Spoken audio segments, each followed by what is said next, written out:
Herodotus had a perfect ending. Greek victory, captured trophies, the war won. He refused to use it. Instead, he closed his history with a warning from a Persian king about soft living. That choice reveals everything about why he wrote and why we still read him 25 centuries later. The scope is enormous. Herodotus opens with his famous statement of purpose, then ranges deep into legend, the Trojan War, Jason's voyage to the Black Sea, treating them as forerunners of the great clash between Greeks and Persians. The narrative ends in 479 BC, when Athenians and Ionians captured Sestos on the Hellespont. They carried home the cables of Xerxes' pontoon bridges, the very ropes that had bound Asia to Europe for the invasion, and dedicated them as trophies, a triumphant final scene. But it is not the final word. Many assume a historian's job is to record facts and stop there. Herodotus held a different view, unfashionable in some circles today. History is meant to teach, and to teach not merely facts but moral lessons about the choices people make and how they choose to live. This is why readers return to him after 25 centuries. The great stories and the facts of the war matter, but what carries the book is its moral seriousness. A man who felt deeply about many things and built his work to send those convictions into the future. So he did not end at Sestos. He ended with a lesson.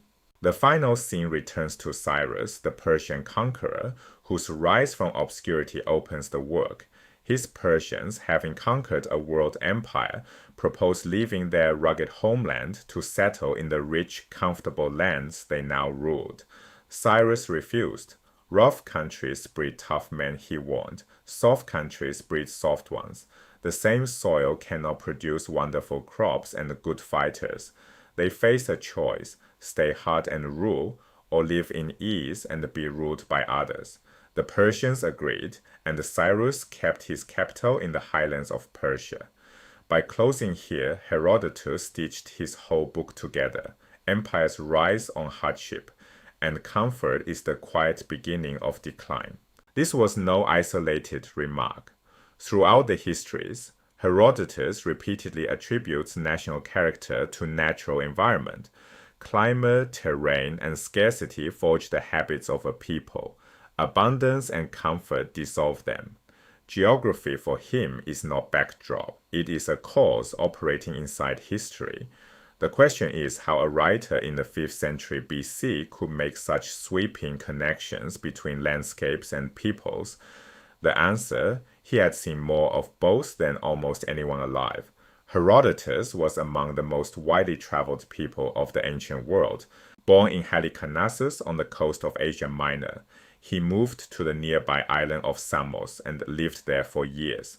Then the journeys began. He traveled widely through mainland Greece, then ventured north into the Black Sea, a frontier most Greeks knew only through myth.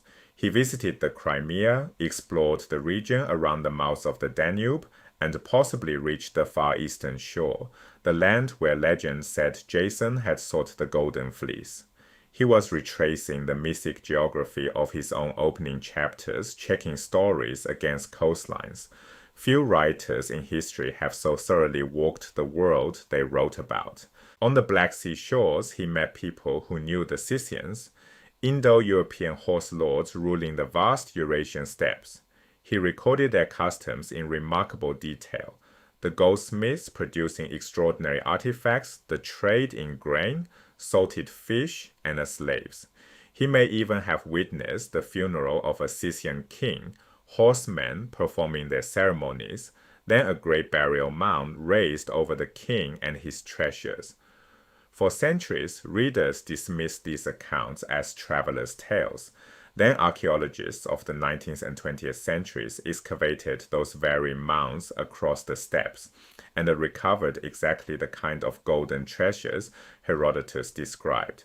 The man so often called the father of lies turned out on the Scythians to be a careful eyewitness. His curiosity about everything foreign to Greeks was matched by accuracy in reporting it. Everything unfamiliar to Greeks fascinated him. The long days of northern summers, snowfall, a rarity in the Greek world, recorded here as a wonder, and always, persistently, what was bought and sold. He notes prices, cargoes, and markets so consistently that some scholars suppose he was a merchant himself, traveling on business.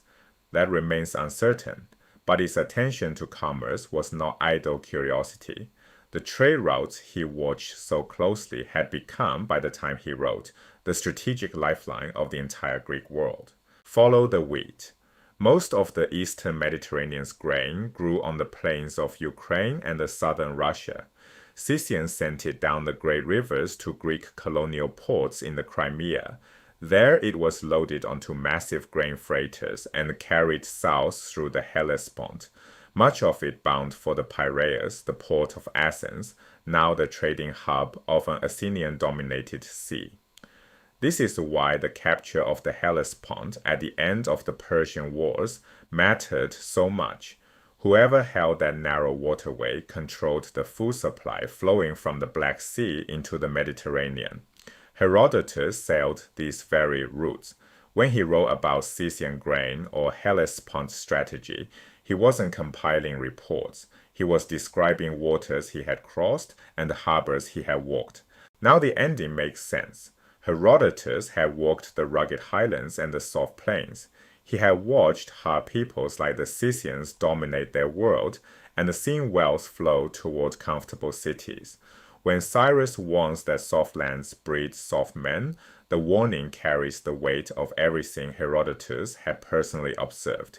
His history binds three things together: a traveler's first-hand geography, a storyteller's narrative of war, and a moralist's conviction that the past must teach. Strip away any one of them, and you lose what has kept the histories alive for 2,500 years.